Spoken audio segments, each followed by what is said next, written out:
My benchmate was none other than Shashi Kapoor. Shashi Kapoor. We had a French teacher called Mr. Lobo. He used to hurl those wooden dusters to students, and he used to hurt. Yeah, we used to bleed. Really? Oh yeah, yeah. If anyone was talking in the class, the heavy wooden dusters.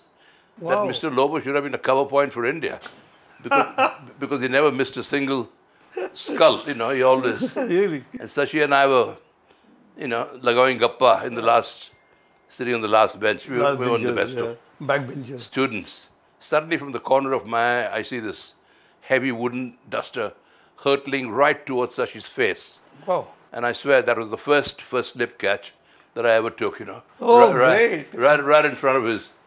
I used to always joke with Sashi, कि sir तेरे को डाकू का role मिलता था instead of being a hero. So could I say a wicketkeeper was born?